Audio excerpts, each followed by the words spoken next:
Nuevamente nos vemos. Gracias, nuevamente. Por favor, doctor, profesor Vicente, usted ha sido mi maestro doctor Andrés Católica hace algunos años. Yo era de la promoción de Carlos Blanco, de Buenos Aires. Ah, no Sí. me digas, sí, yo Sí, fui a sí. recibir a mi hijo, que llegaba de Estados Unidos. Entonces, sí, me dijeron, dice, que estaba con una pareja muy joven. Sí, mi hijo. ¿Y cómo dice que está? Bueno, presidente, he estado en Punta del Este, preparatoria. Quiero que pueda abrir. Bueno, está bien. Uy, Esta qué es una medalla maravilla. especial que hemos Qué mandado a hacer en el maravilla. Congreso Qué maravilla. para los Presidente, invitados le muy agradezco especiales. muchísimo, A le usted, agradezco muchísimo. a usted muchísimas gracias. Puede mostrarlo. Y espero que el libro este, que quieren verlo, Sí, claro. le sirva para que conozca usted la comparación Sí, entre sí. las constituciones latinoamericanas y europeas. Europeo, sí. Que ahora, si puedo permitirme una segunda edición que seguro... Cultural Cusco. Dijimos con Cultural Cusco. Entonces, ahora una nueva casilla, la Constitución Europea, después Ámsterdam. Ahora se va a ratificar el Tratado de Ámsterdam. Claro. Con el Tratado de Ámsterdam, usted Ahí le agrego agregará un capítulo una para la casilla, nueva edición. una casilla para la nueva edición Muy bien. en el cual hay el capítulo social de la Constitución Europea, que es esta del Tratado de Ámsterdam. Muy bien. Presidente. Eso, mirando acá. Gracias. ¿Cuál es el motivo de su visita acá al Congreso peruano? El Congreso peruano ha sido una atención del presidente Marcenaro. Yo estoy aquí en Lima para dar una conferencia, una mesa redonda, sobre invitación de la Academia de Derecho Internacional y Comparado, y soy procedente del Uruguay, donde el Parlamento Europeo se ha encontrado con el Parlamento Latinoamericano para preparar sea la cumbre euro-latinoamericana, la cumbre parlamentaria que se desarrollará en Bruselas desde el 15 al 19 de marzo, sea la más importante cumbre de los jefes de Estado y de Gobierno euro-latinoamericano que se desarrollará en Río de Janeiro en junio próximo. ¿Cuál es el propósito de esta cumbre? ¿Qué objetivo tiene? El motivo de la cumbre es de profundizar los enlaces entre dos regiones multiestatales mundiales que tendrán un papel ciertamente importantísimo y básico en el equilibrio mundial del siglo que viene. ¿Es el primer encuentro entre el Parlamento Europeo y el Parlamento No. Los parlamentos nos hemos hablado, nos hablamos desde 25 años. La primera cumbre es entre jefes de Estados y gobiernos europeos, de la Unión Europea y de América Latina. Y nosotros, por esto, los parlamentarios, queremos que los gobiernos toman notas de las orientaciones, las grandes orientaciones que en Bruselas le haremos 10 puntos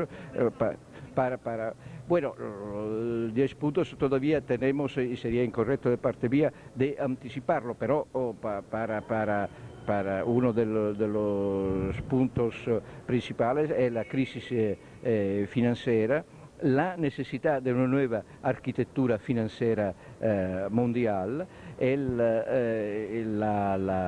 las barreras aduanales que todavía siguen entre América Latina en su conjunto y tomar notas también de las realidades distintas de América Latina, desde el Mercosur a la Comunidad Andina, a la Unión de los Estados de América Central. Esta realidad compleja de América Latina, delante de la cual está esta realidad de la Unión Europea, que ahora con el euro ha tomado una diría, una importancia, una corposidad más visible en el equilibrio mundial. Pasando a otro tema, hay preocupación por los inmigrantes peruanos que están en Italia. Hay una gran colonia en Milán y en Roma.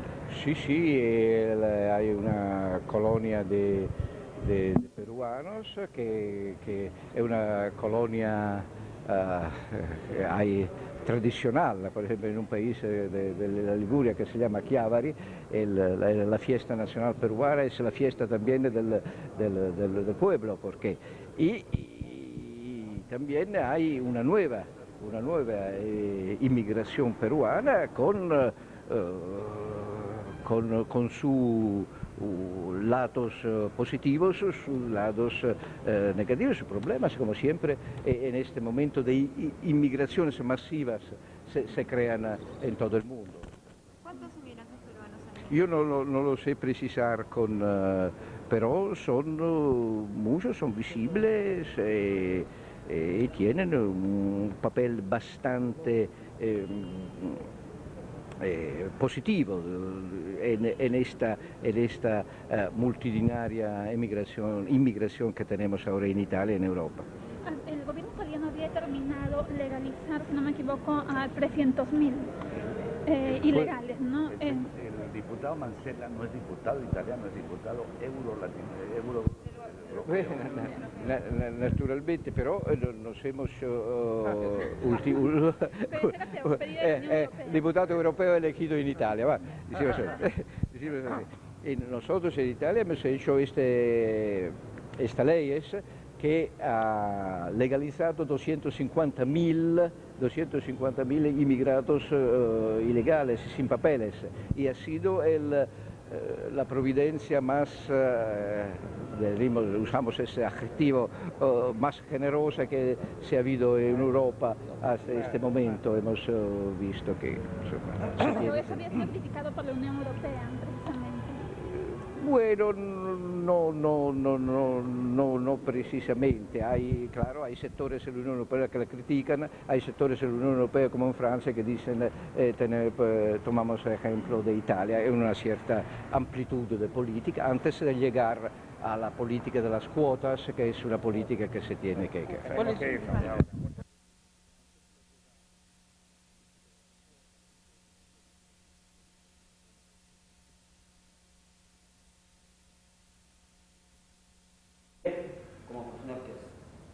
Doctor, bueno, en verdad el tiempo ya está implementado, solamente falta hacer algunas obras adicionales de cuenta, digamos, ese punto que está originando el desfase para la ejecución de las obras, al menos darle prioridad, digamos, a los sistemas iniciales. Ya hemos logrado el primer punto, que es que otorguen la factibilidad, ¿de acuerdo? Entonces ya estamos en el proceso de la ejecución del proyecto y nos preocupa el trabajo. Por supuesto que cuando un oficio va con mi firma tiene peso para el Ejecutivo. Se trata del presidente del Parlamento Nacional, ¿cierto? Importante y que hay que apoyar. Yo simplemente no hubiera hecho ninguna gestión. Si yo le he enviado a 3 personas, al presidente de la República, al ministro de Salud y al ministro Pandolfi, es evidentemente porque yo le estoy dando el apoyo político necesario. Bueno, así que quiero que ustedes entiendan que eso tiene un significado. Doctor Marcelo, lo cierto de todo esto, solamente quiero ser cortito. Estamos y hemos visto que lo que ustedes no están en la posibilidad de decir, bueno, tanto dinero, inmediatamente economía y finanzas y que se haga eso. Nosotros entendemos eso. Pero si ustedes están en la posibilidad de poder apoyarnos, en el mes de diciembre de saneamiento, ya condonando la deuda inclusive, los deudores de FONAVI, entonces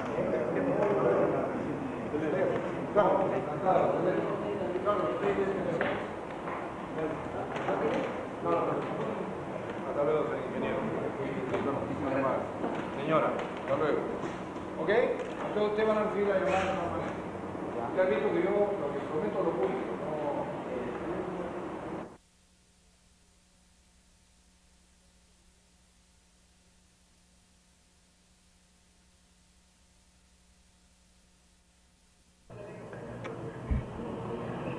Bien, Bien, yo lo que le quería señalar como un tema que me parece importante es que creo que es necesario resaltar la labor cultural que viene desarrollando el Congreso. Creo que hay una nueva tónica dentro del Parlamento Nacional con relación al gran esfuerzo que se viene ejecutando en materia cultural, y les tengo una sorpresa que darle en breves instantes. En primer lugar, quiero señalar que, como ustedes saben, ya ha sido publicado en la última Gaceta, evidentemente el Congreso de la República hace un gran esfuerzo en materia editorial, cosa que no se venía realizando desde hace muchísimos años, si es que alguna vez se realizó con gran intensidad. Tan es así, y esto evidentemente es una labor que hay que resaltar de parte de la doctora Marta Hildebrand, tan es así que hay varias series, ya no solamente el Congreso edita importantes investigaciones que los aporta al país, sino que además ya los tiene divididos en series. Tenemos una serie que se llama La Inquisición en el Perú, del cual ya hay publicados 5 investigaciones, que ustedes no se imaginan la repercusión que están teniendo estos libros que está editando el Perú, y nos los solicitan de parte de bibliotecas de otros países, porque hay muy poco escrito sobre la Inquisición, y más aún en el caso de la Inquisición en el Perú.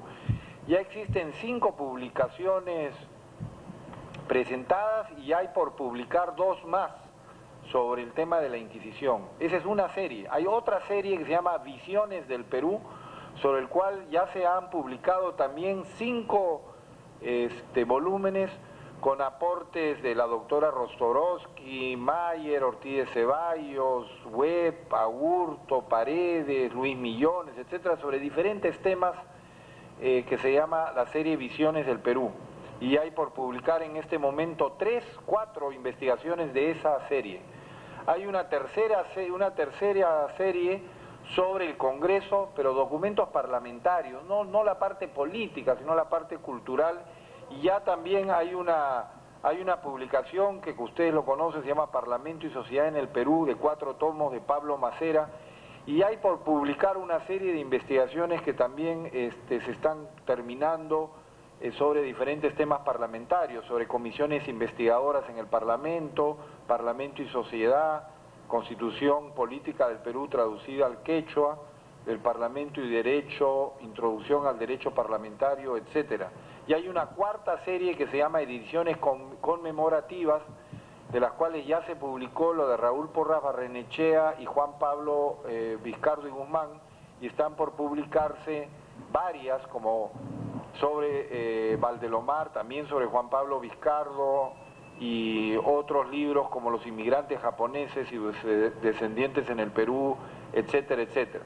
Sobre esto les voy a sacar copia de esta documentación para repartírsela a ustedes en el transcurso de la mañana, de forma que ustedes vean el esfuerzo editorial que viene realizando el Congreso, y creo que es importante resaltar. En segundo tema, siguiendo en el tema cultural, les quiero anunciar que la presidencia del Congreso con la doctora Marta Hildebrand, esta fue una idea que yo tuve, lo conversé con la doctora Marta Hildebrand para que me ayudara a organizarlo. Estamos organizando un conversatorio sobre patrimonio cultural de la nación. Esto va a ser realizado a partir del miércoles 24 de marzo. Cada día miércoles vamos a tener una gran cantidad de los más destacados personajes para analizar el tema de patrimonio cultural del país. ¿Qué está pasando? Necesitamos modificar el Código Penal, señalar normas más estrictas, qué pasa con nuestro patrimonio, con el robo que se viene realizando, con las exportaciones ilegales, cómo hacer para mejorar la preservación de todo lo que es nuestro patrimonio. No les quiero leer el nombre de las personas, pero les voy a repartir el documento, porque se trata de la gente más destacada. Va a participar Naciones Unidas, UNESCO, una serie de organizaciones, de ONGs que están interesados en este tema, patronato, la Iglesia Católica, coleccionistas privados, las diferentes organizaciones bancarias que están interesadas en el tema, el Banco Central de Reserva, etcétera, etcétera, etcétera, el Instituto Nacional de Cultura. Queremos hacer un gran conversatorio nacional sobre el tema de preservación y conservación del patrimonio cultural. también les anuncio, haciendo toda una investigación en el Parlamento Nacional, en los locales, así como hemos arreglado todo lo que es el Museo de la Santa Inquisición, no sé si ustedes los periodistas lo han visitado, les recomiendo que lo hagan. Ustedes saben que es considerado uno de los museos, si no el más visitado, uno de los más visitados en todo el Perú en este momento. Hay todo un programa para jóvenes, para ir a visitar este museo.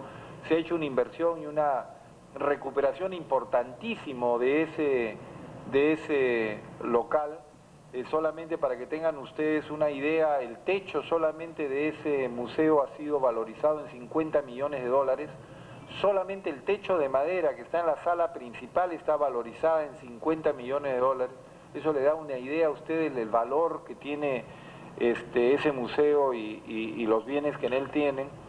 Y estamos tratando de preparar un documento que algún día espero concluir, que es conociendo la historia de cada mueble y de cada cuadro y por supuesto el edificio también, para presentarlo en un futuro a la población y a los visitantes ilustres que vengan al Congreso. Queremos crear un libro con y por ejemplo, para que tengan ustedes una idea, hemos descubierto hace poco, yo siempre preguntaba los muebles que están en la presidencia, de dónde salieron, quién los trajo. Les quiero decir que venimos haciendo un trabajo de recuperación de todo lo que es el mobiliario, poco a poco, por cierto, porque hay que tener mucho cuidado. Se está haciendo toda una recuperación de todo el mobiliario que tiene el Congreso, de las alfombras, de los cuadros, de los muebles. Y por ejemplo, hemos descubierto que los muebles que se encuentran en la presidencia del Congreso eran muebles que pertenecieron al gran mariscal del Ejército del Perú, el libertador don Ramón Castilla. A ese lugar donde ustedes muchas veces van a tomar fotos cuando vienen dignatarios, esos asientos pertenecieron a don Ramón Castilla, ¿no es cierto? Un hombre que tuvo un papel tan importante en muchas de las libertades en el Perú. Esos muebles pertenecieron a don Ramón Castilla. O el escritorio que tiene la presidencia, resulta que es un escritorio que usa el presidente, que está tallado en madera, y es un escritorio que viene del virreinato. Es un escritorio que existe desde el virreinato y que llegó a ser donado al Congreso del Perú. No conocemos toda su historia y eso es lo que estamos investigando, y por lo tanto les quiero comunicar que estamos haciendo un acuerdo con el Instituto Nacional de Cultura, con la Escuela de Bellas Artes, para que nos ayuden a recuperar tanto la parte histórica como parte de estos bienes. Y por lo tanto, por ejemplo, les quiero anunciar algo que era una sorpresa que hemos tratado de mantener hasta el día de hoy. Hoy día ya podemos confirmar, por ejemplo, en el año de 1942, siendo presidente del Congreso el doctor Gerardo Balbuena y Carrillo, encomendó a un gran muralista peruano y un especialista en frescos, que es el artista nacional Quíspes Acín. Quíspes Acín pintó en el Congreso de la República lo que en el antiguo comedor del Parlamento era considerado como el lugar de los frescos. Me cuentan los parlamentarios, como los que más tiempo tienen en el Parlamento, que los parlamentarios cuando se querían ir a tomar un café decían vamos a los frescos. Y la razón que se le llamaba el comedor de los frescos, porque habían unos bellísimos frescos pintados por Quíspes Acín en ese comedor.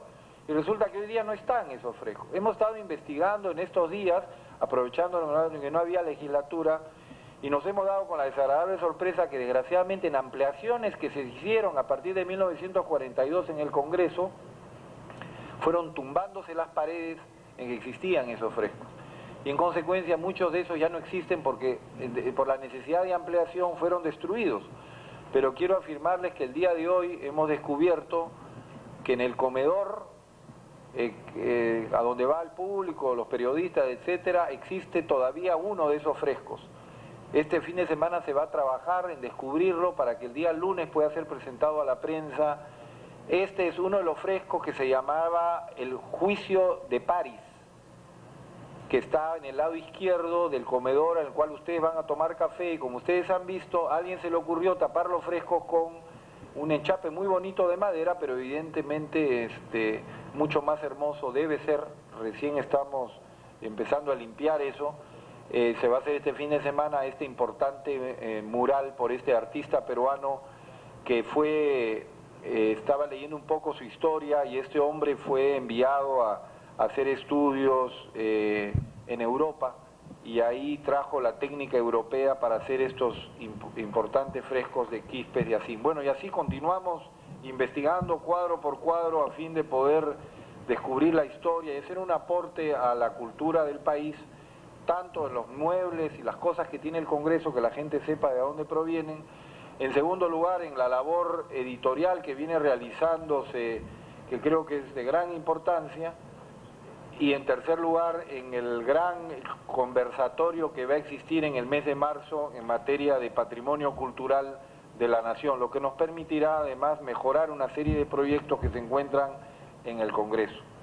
En segundo lugar, les quiero anunciar que también hemos aprovechado estos días para realizar una serie de arreglos en el hemiciclo. En el hemiciclo hemos efectuado algunos arreglos, toda vez que en los arreglos que se habían hecho anteriormente, cuando, recuerden ustedes que el Parlamento Nacional antes recibía en la Cámara de Diputados a 180 parlamentarios, recuerden ustedes que eran 180 diputados, 60 senadores. Entonces era un hemiciclo que tenía una gran cantidad de curules. Esas curules fueron reducidas cuando se hizo el Congreso Constituyente Democrático, pero quedaron espacios muy pequeños entre la mesa de la presidencia y la primera fila de los curules.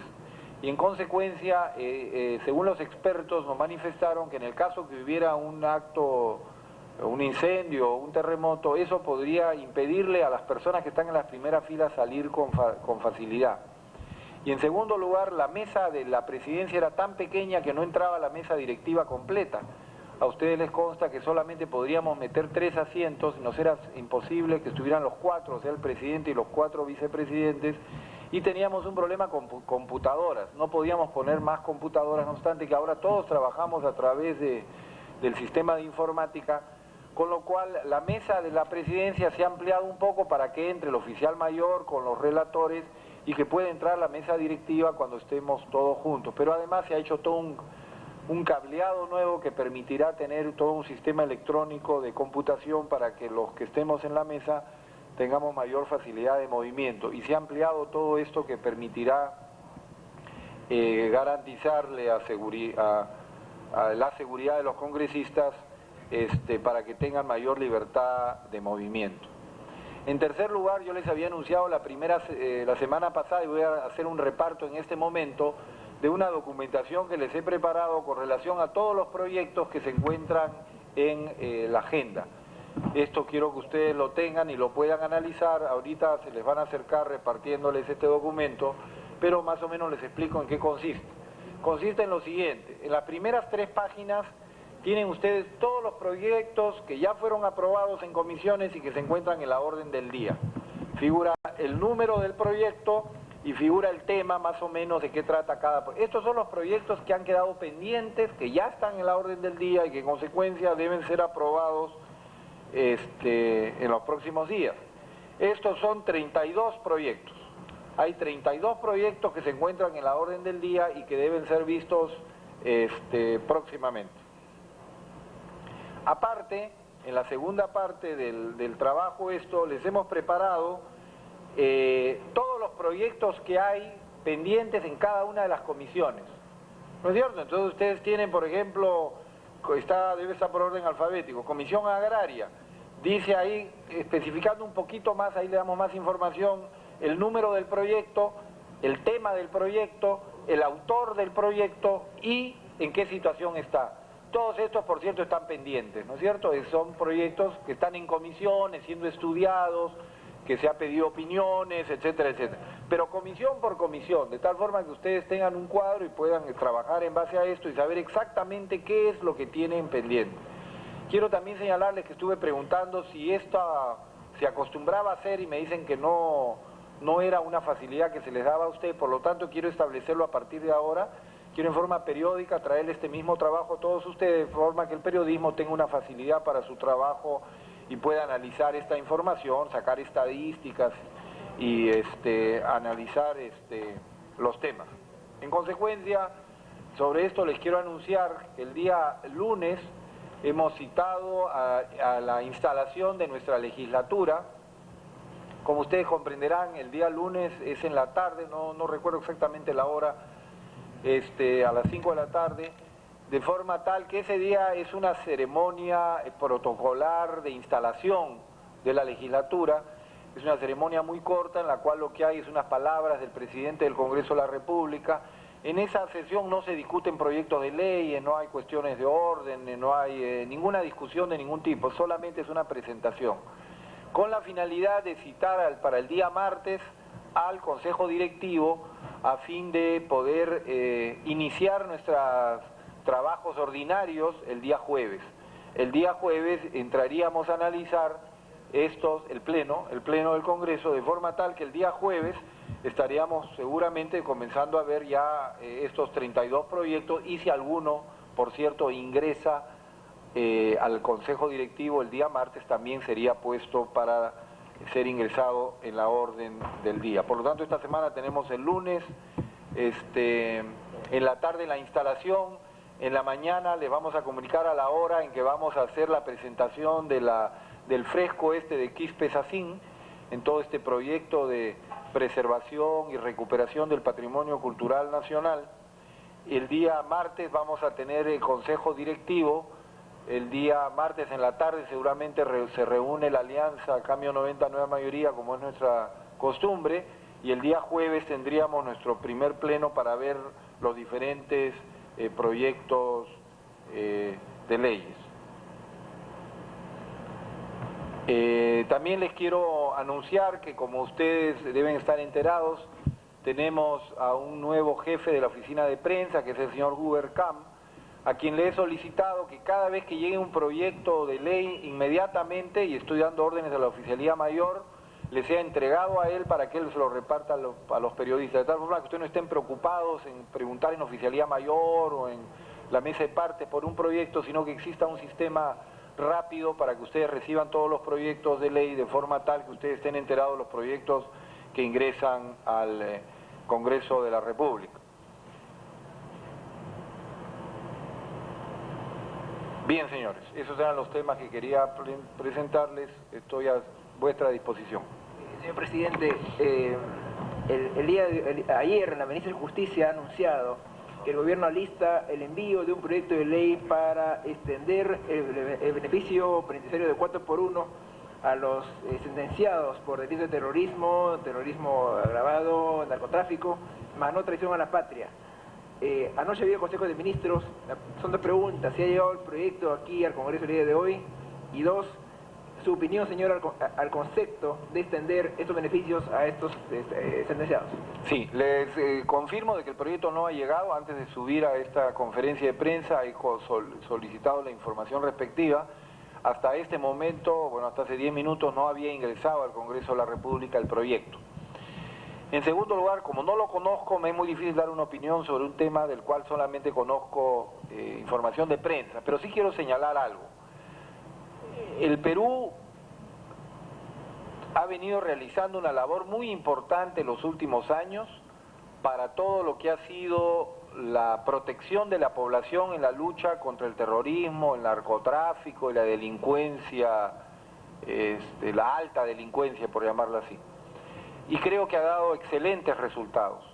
Hemos reducido evidentemente el terrorismo, hemos reducido todas estas grandes bandas que habían de asaltos con armamento de guerra, etcétera. Lo que no estoy diciendo evidentemente que no existe delincuencia en el Perú, existen en altos niveles, pero es evidente que ha habido una disminución de por lo menos estas formas organizadas de delincuencia. El Perú no puede flaquear en este esfuerzo. El Perú tiene que tener mucho cuidado en que bandas de delincuentes vuelvan a azotar nuestro país, ya sea en el campo del terrorismo, ya sea en el campo de la delincuencia organizada. Por lo tanto, también tenemos que tener muchísimo cuidado en las medidas que se adopten. En esto el gobierno del presidente Fujimori ha sido muy firme, siempre en tener mucho cuidado en las medidas que se adopten. Por lo tanto, no puedo dar una opinión concreta sobre el proyecto que no lo conozco, pero sí creo que el Parlamento tiene que estar absolutamente alerta y tener mucho cuidado en las normas que se dicten al respecto. porque lo que ocurre y lo que está ocurriendo no solamente en esa materia, sino en materia de terrorismo, es que ya comienzan las organizaciones, y esto el presidente anunció y dijo que esto iba a ocurrir en el futuro, ya comienzan las organizaciones a decir no, a la señorita Berenson mejor hay que soltarla, a Castrillo Petruzzi sería conveniente, es decir, ya comenzamos a pedir que se suelten aquellas personas que han estado involucrados en actos de terrorismo que tanto daño causaron al Perú y que ustedes saben son 25.000 muertos, 30.000 millones de dólares en pérdidas, ¿no es cierto?, el atraso que le produjo al Perú. Por lo tanto, el Congreso va a recibir, por cierto, todos los proyectos que envíe el Ejecutivo, como todo proyecto que sea presentado por quienes tienen iniciativa legislativa, pero a su vez somos muy conscientes que tenemos que tener muchísimo cuidado en aflojar en momentos en los cuales todavía hay las posibilidades de que pudiera crecer estos movimientos delincuenciales, ¿no? En su opinión, no debería prosperar ninguna medida que apunte a liberar a este tipo de delincuentes. No, en mi opinión hay que pedir la opinión de otros, hay que consultar, hay que verificar información, hay que solicitarle opinión a los expertos, hay que ver qué dicen las fuerzas policiales, qué dicen nuestras instituciones jurídicas, etcétera, antes de adelantar una opinión. Pero en mi opinión hay que tener mucho cuidado, muchísimo cuidado con las medidas que se adopten con relación a la delincuencia o al terrorismo. En eso sí creo que hay que dejar claramente establecido que no podemos retroceder en lo mucho que se ha avanzado, lo que no significa que no pueda revisarse esta legislación y verse en qué medida es necesario hacer algunos ajustes. ¿Ello implica que cualquier revisión que se haga sobre este proyecto específico y sobre las normas que regulan lo que es el tratamiento de estos procesados o sentenciados no va a ser con celeridad, va a ser calmada y reflexiva? Considero que es un tema que requiere evidentemente especial cuidado, especial atención y escuchar a la ciudadanía y a todas las entidades y personas que tienen algo que decirnos al respecto, ¿no? Señor presidente, usted se ha referido a una reestructuración armónica del requisito del Congreso en cuanto a muebles. ¿Qué reestructuración se puede dar o qué reforma se puede dar para que los pueblos del país tengan mayor representatividad? En todo caso, si en las próximas elecciones se podría anular el distrito único y volver al distrito electoral. Bien, en el Congreso están representados todo el país. Como ustedes saben, la mayor parte de los parlamentarios del Congreso actual representan a las provincias, no representan a la ciudad de Lima. En consecuencia, el Congreso actual está debidamente representado por gente de todo el país. Si ustedes revisan la lista de nuestro grupo político, por ejemplo, verán que gran parte de los miembros han venido de diferentes lugares del país y están representados en el Parlamento todos los departamentos del Perú. El problema que existe es que hay quienes creen que debe existir el distrito múltiple y otros el distrito único. Consideramos que este es un proceso que debe irse adoptando poco a poco. Hay que escuchar las voces de las personas en esta materia antes de tomar una decisión al respecto, ¿no? Pero el socialismo incluyó esa circunscripción de distrito único a partir del año 95 en la Constitución del año 93, o sea, usted mismo señalaron... Así es, nosotros tenemos en este momento el sistema del distrito único y de acuerdo a la Constitución se debe ir pasando paulatinamente al sistema de distritos múltiples. Eso es lo que hay que ver, cómo es que vamos pasando y a partir de qué momento hacerlo, ¿no? Señor Marcenar, yo quería preguntarle su opinión respecto a la segunda vuelta electoral. Ello teniendo en cuenta que existen demasiados rumores respecto a que el oficialismo parlamentario estaría estudiando la posibilidad de modificar la Constitución para eliminar la segunda vuelta. Sí, como usted bien lo dice, existen muchísimos rumores, especialmente en tema electoral. Se trata meramente de rumores, no existe absolutamente ningún estudio que se esté realizando en este momento específicamente en ese tema. Como ustedes saben, lo que existe es que en la Comisión de Constitución se están manejando una serie de proyectos sobre temas electorales. Esos proyectos han sido recibidos por el Parlamento y tienen que ser estudiados. Evidentemente hay las dos posiciones. Quienes sostienen que es mejor no cambiar nada, toda vez que falta un año y pico para un proceso electoral, y quienes sostienen que justamente hay que hacer algunos cambios ahora en vista que los propios entes especializados, Jurado Nacional de Elecciones y la OMPE, han propuesto algunos cambios en esta materia, ¿no? Esto tiene que ser estudiado. No hay ninguna posición concreta de parte de nuestro grupo político, creemos que ambos argumentos son buenos. Así como creemos que hay personas que sostienen que debe disminuirse el porcentaje para escribir partidos, pero por otro lado hay gente que dice, no es posible que nosotros hayamos luchado por conseguir el 4% y ahora que hemos obtenido el 4% y nos hemos inscrito con ese porcentaje, hay quienes nos quieran disminuir ese porcentaje. No tengo una opinión formada al respecto, no podría adelantar una opinión. ¿Cuál es su opinión respecto al proyecto, a la propuesta del Jurado Nacional de Elecciones y de la OMPE para que en el mismo día de las elecciones se pueda realizar propaganda política en un radio de elección de 100 metros de distancia de los locales donde se registraron? Creo que como presidente del Congreso yo no debo dar opiniones sobre temas de esa naturaleza que se están estudiando en el Congreso en una comisión de Constitución y por lo tanto cualquier opinión mía al respecto podría sentirse o entenderse como que estoy presionando a mis colegas en ese sentido. Por lo tanto me reservo mi opinión a fin de escuchar todos los planteamientos que se puedan realizar.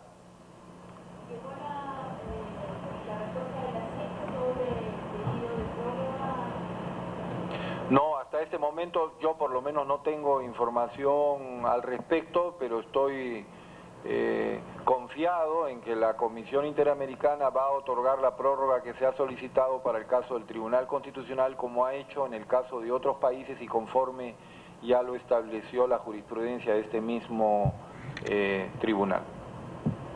¿Los proyectos de la AMPE llegaron? No, todavía no han llegado. Sabemos por contactos que tenemos con gente del Ejecutivo que ya tienen uno o dos de estos proyectos listos, están haciendo una última revisión para remitirlo al Congreso. Tengo entendido que ya el que elevaba del 20 al 30% y el que tenía que ver con el sistema de salud, creo que los dos ya estaban sumamente avanzados y iban a ser remitidos. El más complicado tengo entendido que es el caso de las revocatorias, porque había una serie de problemas constitucionales y legales que impedían hacer mayores modificaciones. Pero los otros dos tengo entendido que ya están casi listos y que en consecuencia deben ser remitidos en los próximos días al Congreso de la República.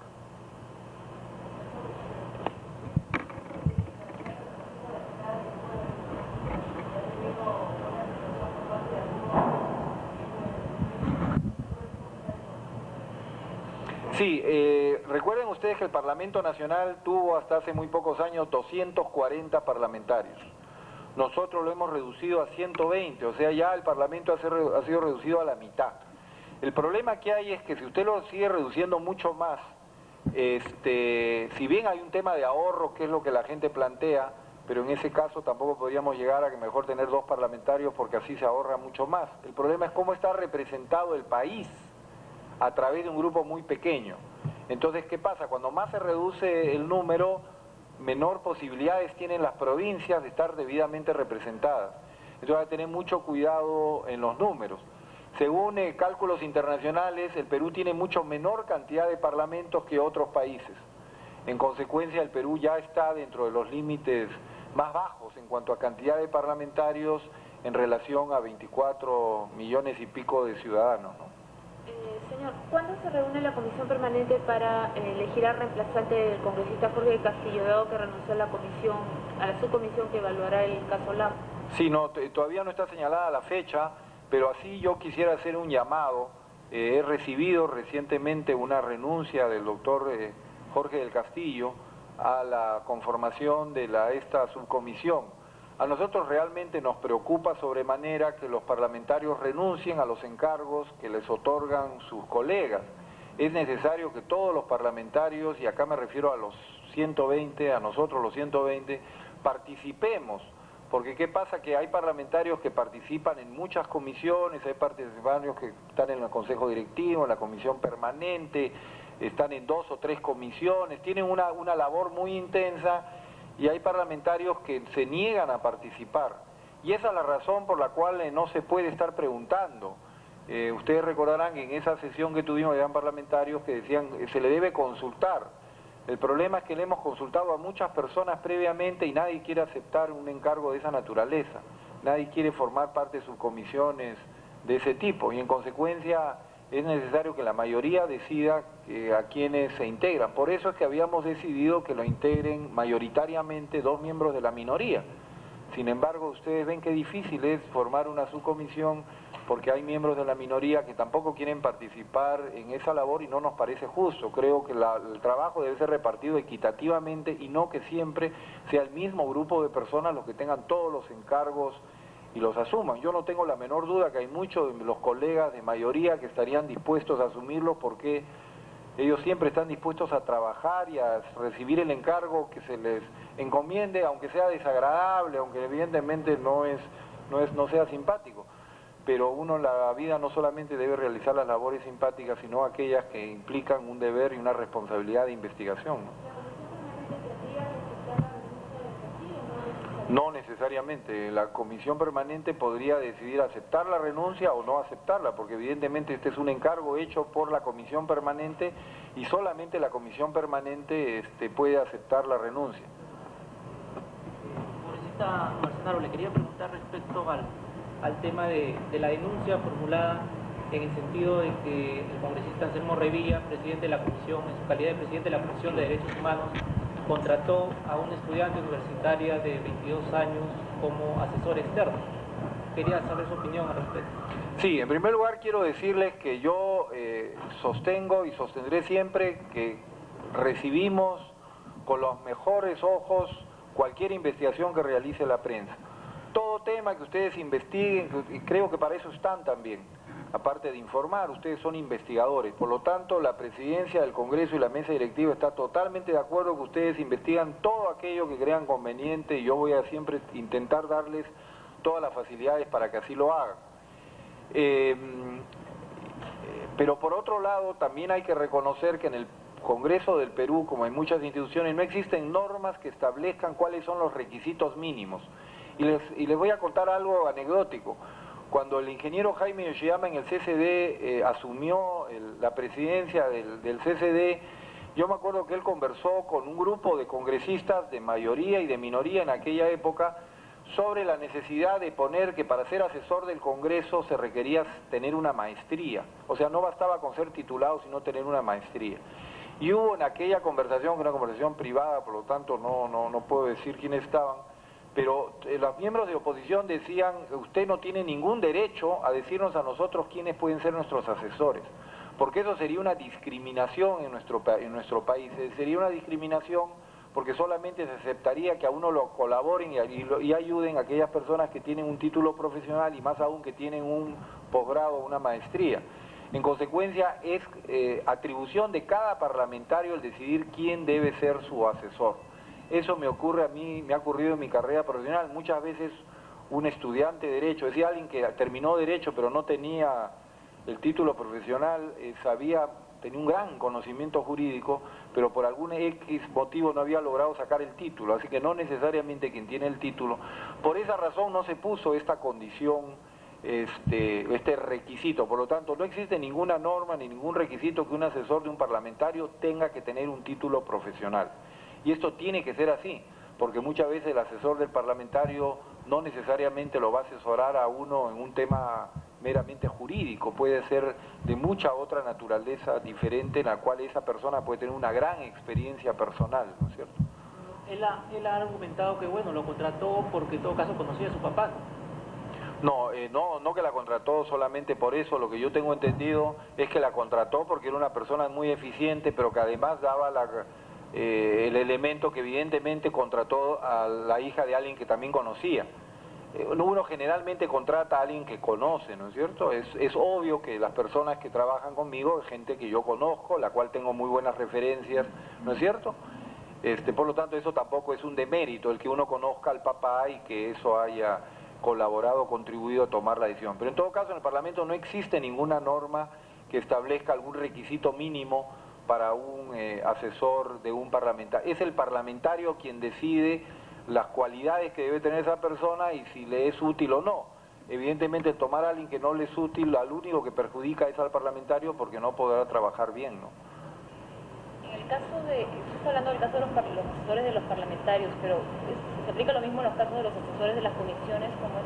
Así es, no existe ninguna norma que establezca que un asesor de comisión debe tener algún título más o algún título menos, ¿no? Y creo que eso es nuevamente la decisión del propio presidente de comisión, quien cree él, ¿no? En un país como el nuestro, en el cual muy pocas personas, en proporción a los 24 millones de peruanos, tienen título profesional, nos parecería también injusto que solamente se busque a aquellas personas que tienen un título profesional. Creo que hay personas que pueden hacer grandes aportes sin necesidad de tener el título profesional. Bueno, yo considero que en los últimos años el sistema penitenciario, en primer lugar, ha tenido una gran transformación y un gran cambio.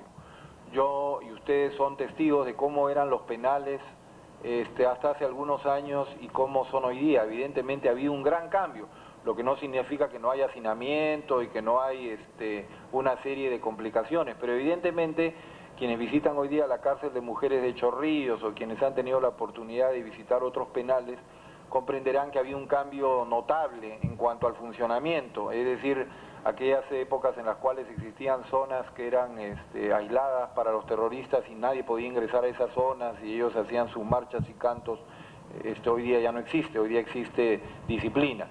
Por otro lado, creo que el Perú ha vivido una situación tan difícil que era necesario dar esas normas sumamente rígidas y sumamente estrictas, era la única forma de encontrar un control. Recuerden ustedes que en aquellas épocas del terrorismo, los terroristas, como tenían tanto contacto entre ellos y podían recibir visitas cuando quisieran, evidentemente pasaban información. Recuerden ustedes que grandes mafias eran manejadas dentro de los penales. En consecuencia, era necesario dictar medidas sumamente estrictas en esto, ¿no? Y creo que estas medidas han sido muy positivas. Lo que hay que analizar ahora, si es posible en algunos casos, liberalizar alguna de estas normas, pero ojo, repito que el Perú tiene que ser sumamente celoso en materia de terrorismo y alta delincuencia, porque de lo contrario podríamos generar un problema para el futuro sumamente grave, ¿no? Sí, señorita.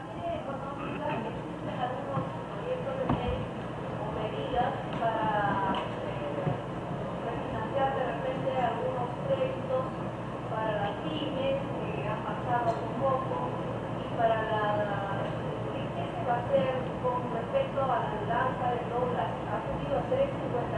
¿Qué planteamientos tendría? Sí, bueno, en primer lugar el Parlamento no interviene, en segundo lugar el Poder Ejecutivo tampoco debe intervenir. Este es un país libre en el cual no existe intervención del Estado en materia de cambio. Ya no es el Estado, como era antiguamente, que fijaba el cambio. Recuerdan ustedes que había una época en el Perú, desgraciada para el país, en el cual había un cambio que era un cambio para los turistas que salían del Perú, una cantidad limitada. Había otro cambio que era para adquirir ciertos productos, había otro cambio para los industriales y había unas listas para pertenecer a todo ese tipo de cambios y esto generó las grandes negociados que se realizaron en el pasado con relación al cambio, empobreciendo al Perú. Por eso el Perú en 1990 tenía $0 en reservas nacionales. Todos estos dólares habían salido del país y en consecuencia ya no existían en nuestras reservas. Por lo tanto, el Estado no debe intervenir, el Estado debe dejar el mercado libre. Y el mercado libre consiste en eso, que hay momentos en que se producen lo que se llaman hipos y en consecuencia luego se regulariza nuevamente la situación. Muy bien, los exportadores del Perú han venido reclamando desde hace mucho tiempo que había un atraso cambiario. Decían, no, realmente el cambio no está al precio que debería de estar, debería de acelerarse. Muy bien, la economía sola y el mercado solo se va ajustando poco a poco y hay momentos en que se producen estos ajustes. En este momento estamos en una etapa de ese ajuste. Pero ojo, y ya lo hemos señalado en otros momentos, que tengan cuidado quienes pretendan especular, porque puede producirse nuevamente, a medida que se normaliza la situación, una bajada y mucha de esa gente que han especulado en el pasado han perdido mucho dinero creyendo que lo iban a ganar. Lo importante es que hay un control total en nuestra economía, en el sentido de que nuestra economía es una economía firme, hay 9.500 millones de dólares, El Perú hoy día sigue siendo materia de grandes inversiones. Acabamos de ver esta gran fusión o acuerdo que ha habido entre Coca-Cola e Inca-Cola. Hemos visto el acuerdo que existe en el Banco Vice, etcétera. Es decir, hay acuerdos que demuestran que en el Perú existe absoluta y total confianza y que el Perú sigue siendo uno de los países líderes en materia de confianza, porque mantenemos una economía libre, una economía sana y una economía cuyo respaldo nos permite asegurar de que podemos soportar situaciones difíciles. Señor presidente, pero ha ido al tema el asunto de chino, ¿no?, que intervenir en los asuntos monetarios regulados por el mercado. Siempre que uno viene duda por qué el Banco Republicano y el Banco Latino sí se dio la vida. El director capital siempre que uno viene se ha llegado todavía a poder y en la economía también. ¿Por qué el República sí y no? Sí, yo no conozco el detalle del Banco República y el Banco Latino como para decirle a usted qué razones determinan, pero evidentemente hay razones técnicas que así lo hacen, que ustedes conocerán en su momento. No es mi especialidad, no he estudiado la situación de cada caso, pero evidentemente hay explicaciones técnicas para hacerlo, ¿no? Comparte en todo caso la opinión del ministro de Economía, que dice que tenemos que estar contentos con la devaluación, con la del presidente, que le ha pedido a los agentes económicos no timber. Comparto la opinión que esta es una economía libre y que hay momentos que se van a producir procesos de devaluación. Es parte de la economía mundial. Si se devalúa el dólar, ¿cómo es que no se va a devaluar el sol? Evidentemente tiene que ser así. Todas las monedas se están devaluando, se ha devaluado el yen japonés. En consecuencia no tiene nada de curioso que se devalúe. Es sano en la medida que la devaluación es una devaluación natural, no es una devaluación forzada. Sería malo si es una devaluación forzada, que alguien estuviera provocando. Sería malo si el Estado decide, para mantener la relación entre el sol y el dólar, decide gastarse todas las reservas nacionales, con la única finalidad que se mantengan 3 puntos y pico. Eso no sería sano, si es que el Estado interviene de esa manera.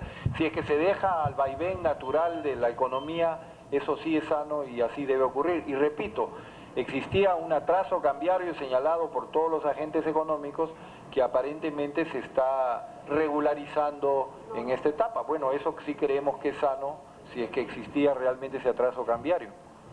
Sí, señorita. Mi consulta es al legislador, al congresista, hablando de las pymes. Sobre este particular, este sector ha pedido la declaración de emergencia por la situación difícil por la que afronta, teniendo en cuenta que es uno de los 4 ejes de desarrollo planteados por el Ejecutivo. Su opinión acerca de este pedido y qué va a hacer el Congreso para coadyuvar a que se cumpla el desarrollo de este sector y, bueno, se materialice el desarrollo de este 4º aspecto del plan del Ejecutivo. Sí, hay todo un proyecto. El día de ayer, cuando estuvimos en Palacio de Gobierno, al recibir la medalla, los 3 representantes diplomáticos de Brasil, Argentina y Chile, conversé con el ingeniero Víctor Hoy sobre el tema de las pymes. Y en este momento hay una serie de proyectos que están culminando los estudios para darle todo el apoyo posible a lo que es la pequeña y microempresa. Y el Parlamento, por cierto, está dispuesto a dar toda la colaboración que el Ejecutivo necesite en esta materia.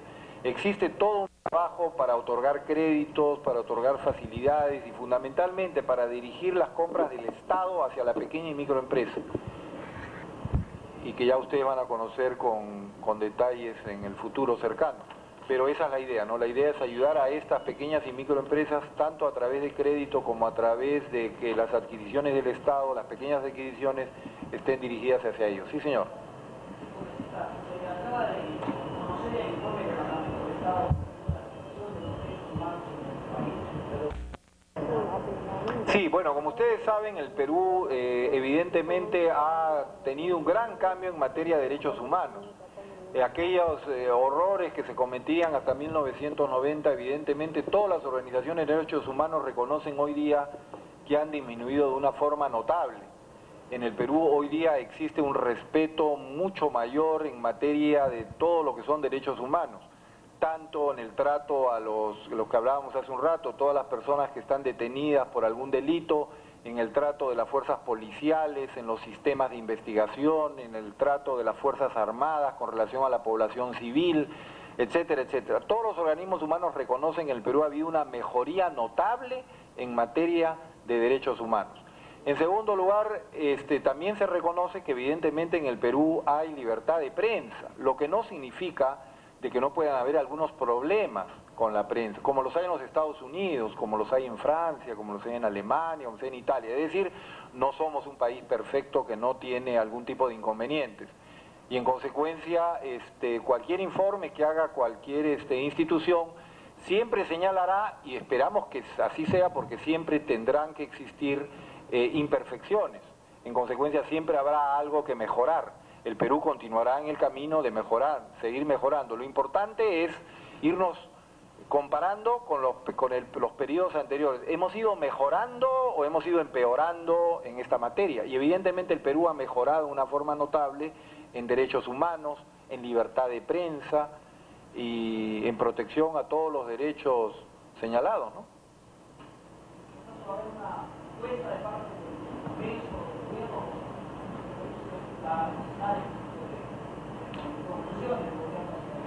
No, el Congreso de la República no participa, ese es un problema del tema, esas son comunicaciones al Poder Ejecutivo, pero en todo caso la respuesta la estamos dando en este momento. La respuesta es que en el Perú evidentemente hay una gran mejoría en esta materia, y en cuanto a libertad de prensa, ustedes son testigos de la plena libertad de prensa que existe en el Perú. Lo que reitero, no significa de que no pueda existir problemas concretos y casos concretos, como los existe en los Estados Unidos, y ¿no es cierto? Ustedes saben que yo he tenido una larga conversación con los miembros de la Sociedad Interamericana de Prensa, quienes reconocían que ellos tienen problemas aún en los países más desarrollados. Siempre hay algún problema y bueno, ojalá se vayan resolviendo y pondremos toda la voluntad para que así sea. Si en el Perú hay una mejoría en esta materia, ¿por qué cada día es mayor el número de organismos internacionales y de países que se suman a cuestionamientos de los derechos humanos? Sí, porque cada día hay más organizaciones de derechos humanos que están haciendo análisis sobre más países. Esto va a ser siempre así. Cada día van a haber más organizaciones que cada vez observan más a los países del mundo, porque hay más organizaciones que trabajan en este tema. No significa de que cada vez se respeten menos los derechos humanos. Si ustedes vieran en los Estados Unidos cómo han aumentado los reclamos y las quejas por materia de derechos humanos, dirían, ¿cómo es posible que el país más grande del mundo, el país que se supone que más protege los derechos humanos, cada vez tenga más denuncias y más quejas? Esto se produce porque cada vez hay más organizaciones que mayores recursos tienen y por lo tanto mayores estudios realizan. Muy bien, gracias señores.